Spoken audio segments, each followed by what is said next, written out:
saudações cordiais a todos! Cá estamos nós, de regresso ao canal Arturismo, mais um vídeo, coronavírus e o impacto no turismo, o presente e o futuro, nesta sexta-feira, 29 de maio de 2020. Deve ser um dos últimos, se não o último vídeo deste mês. E que mês? Uma continuação do mês de Abril, mas já com sinais de esperança, embora não muito risonhos. Por isso este vídeo tem um subtítulo que é nada mais nada menos do que a flor do amor eterno, que é a tradução para uma flor suíça das montanhas, o Edelweiss. É uma homenagem à primeira companhia aérea Edelweiss Airlines, que regressou a Faro. Zurique-Faro foi ontem, quinta-feira, o primeiro voo do regresso do turismo nesse aeroporto, a que seguirá no domingo 31, também de manhã, um voo da Luxair. Não se sabe quantas pessoas trará, mas o que é importante é que finalmente há um regresso ao aeroporto de Faro, da mesma maneira que no Porto vai começando também a animar, mas embora, claro, com valores muito baixos, nada ainda que dê aso a foguetes ou a festa alguma. Em Lisboa é interessante verificar que o dobro dos aviões de há umas semanas atrás resume-se a uma dúzia de chegadas, também partidas, e por aí também não vamos a lado nenhum. Está mesmo em baixo. Aliás, o Eurocontrol vai dando sempre informações. Os aeroportos estão a ter mais voos internacionais, mas para já a grande recuperação ainda é nos voos internos. Ou seja, os voos internacionais ainda não são significativos. A melhoria em relação às últimas semanas é, como diria o outro, peanuts e pouco mais. Mas claro, agora em junho, constantemente e claramente o jogo vai mudar. Ainda assim, é preciso terem atenção que há certas situações que não estão bem. Desde logo, a constante procura por financiamento, que as companhias aéreas continuam à procura de financiamento, não têm dinheiro, a tal questão dos resgates, isso está a ser tratado, mas não está fácil para todos. Por exemplo, na América do Sul isso é quase impossível, por isso é que a Avianca da Colômbia já tinha pedido concordata, agora é a LATAM, de facto o outro gigante da América Latina, a LATAM Airlines também pediu concordata em Nova Iorque, fez o chamado Chapter 11, mais uma companhia com enormes dificuldades. Enquanto isto, na Europa, as chamadas low cost, as budget airlines, elas estão a pressionar os aeroportos para diminuir os custos dos slots para os próximos tempos. Parece-me que os aeroportos não estão muito de acordo, mas a pressão é grande, inclusive é de alguns governos, até porque é fundamental para a sobrevivência no curto prazo de toda e qualquer companhia aérea, porque o negócio per si não será suficiente para essa recuperação e, claro, nenhum negócio consegue sobreviver eternamente ou de mais e mais empréstimos ou de resgates que muitos deles têm que ser pagos depois, então chama-se isso acumulação de dívida, não é viável.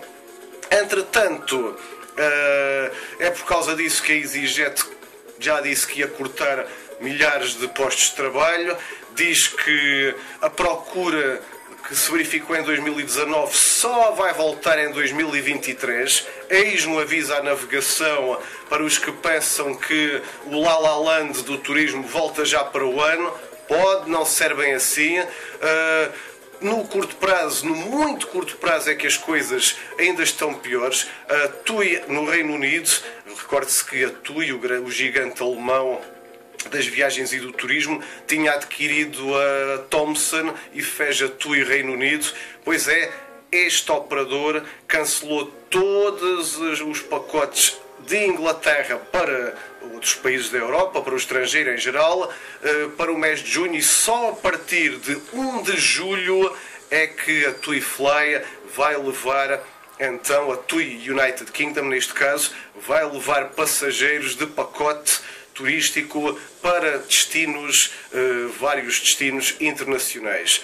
Então é impressionante esta situação. Já agora, uma informação complementar da TUI, os cruzeiros Marella até 31 de julho também não vão funcionar. Portanto, há aqui uma enorme dificuldade ainda e uma enorme desconfiança no arranque das atividades. E quem é que não se lembra dos velhos GDS, os Global Distribution Systems, dos quais são fundamentais para os agentes de viagem para conseguirem então obter os preços para viagens, voos, etc. Existem vários. Um dos mais importantes do mundo, o Sabre, diz que vê alguns sinais de recuperação muito modestos, mas avisa que as reservas de aviação ainda estão, nesta altura, 90% abaixo do que seria o normal para esta época do ano.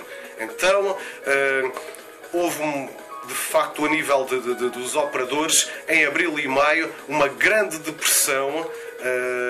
90% de queda é muito.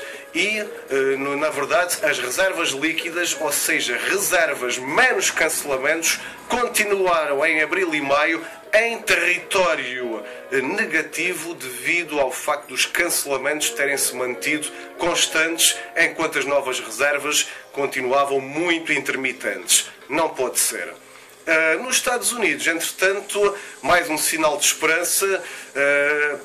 Maior ocupação hoteleira neste último fim de semana que teve feriado, o Memorial Day nos Estados Unidos, e pela primeira vez nos aeroportos americanos tivemos mais de 300 mil passageiros num dia. Isto não acontecia há quase 2 meses, perdão. 300 mil passageiros num dia, foi agora nesse fim de semana prolongado, pela primeira vez em quase 2 meses nos aeroportos americanos. Então, isso é mesmo um sinal de esperança.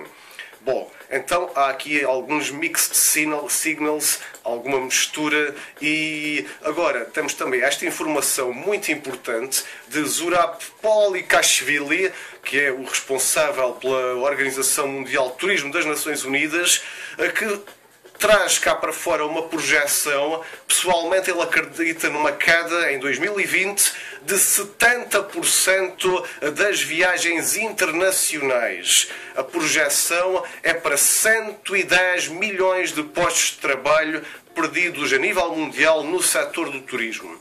Esta projeção é má, 70% a menos num ano em viagens internacionais, e um possível aumento em alguns países das viagens internas, a tal história do vá para férias cá dentro. Esta projeção é muito importante, embora, por exemplo, para a Europa os números possam ser melhores. Entretanto, há um cenário internacional e há um cenário de uma perda de 70%, que é um cenário condicente com perdas de 70%, mas se as viagens só retornarem em setembro.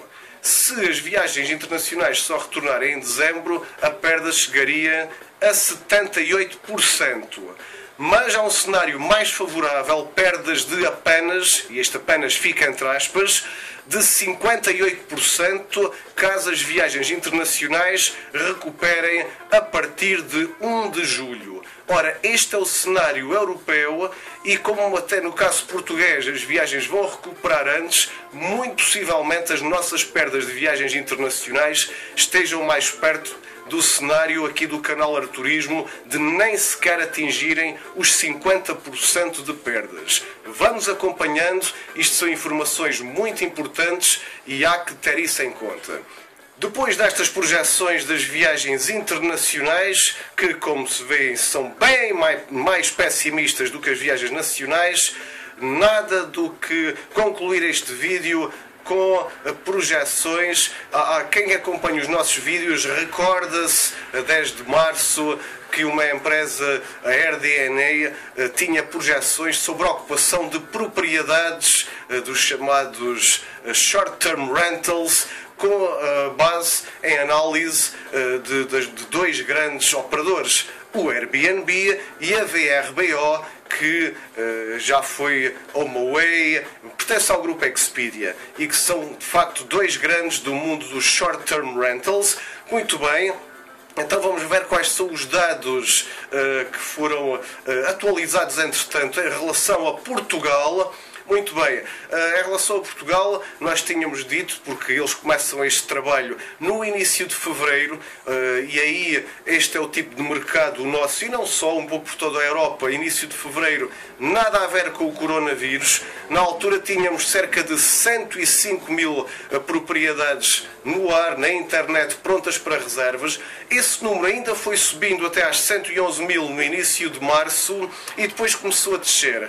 Incrivelmente, apesar da melhoria das notícias relativas ao coronavírus, ao longo de abril e maio não há uma melhoria das propriedades listadas. Houve ali no final de abril uma ligeira melhoria, mas a mesma já caiu e agora estamos de volta a 104 mil propriedades listadas e no ar para reserva apenas, isto relativo à semana de 11 a 18 de maio, quando já havia mais otimismo. O que é que isto quer dizer?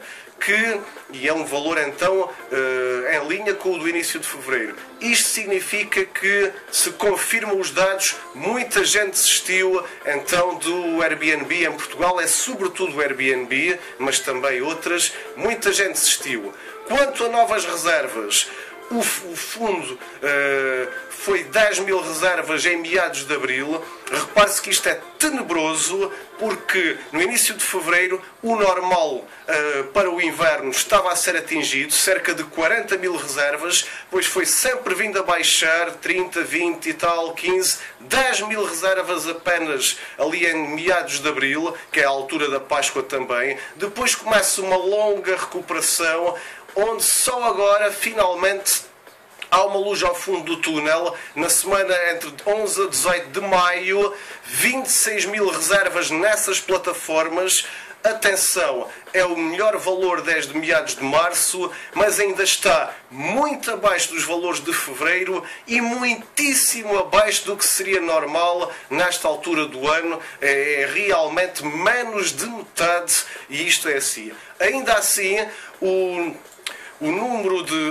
a tarifa média diária está constante e muito semelhante à do ano passado. Ou seja, apesar da diminuição clara do número de reservas, ninguém está ainda a demonstrar preços mais baixos. Ou pelo menos isto é baseado no preço médio, mas de qualquer maneira é um bom indicador. Em relação às ocupações, aí é mais importante. Estivemos muito mal e agora estamos a falar de ocupações previstas para junho, julho e agosto. Está previsto uma ocupação de 42%, e isto deve ser por causa dos feriados em Portugal, relativos ao 10 de junho, também o feriado do Corpo de Deus, tudo junto, e vai aos 42% a ocupação através destas plataformas. Ainda assim, é uma queda em relação ao que seria normal. O normal seria chegar a uns 60% de ocupação. Não acontece. Depois dessa semana desses feriados, as ocupações via estas plataformas caem logo para a casa dos 30 e poucos %, onde se vão mantendo até ao início de julho. Até agora a ocupação projetada maior é em agosto para 53%, quanto o normal seria 85%. Então está aqui a possibilidade de quedas de 30%, 40%, 50%, ainda não se sabe bem do turismo, mas também a expectativa de muito last minute, e é isso que nós temos também vindo a falar nestes últimos vídeos. Muito bem, muitas informações hoje para acabar em beleza. Mais um vídeo do canal Arturismo. Coronavírus e o impacto do turismo. Nós agradecemos o seu like, a sua subscrição, a partilha destes vídeos. Não deixe de comentar e de divulgar então o canal. Muito obrigado, saúde a todos, bem-ajam e até ao próximo vídeo.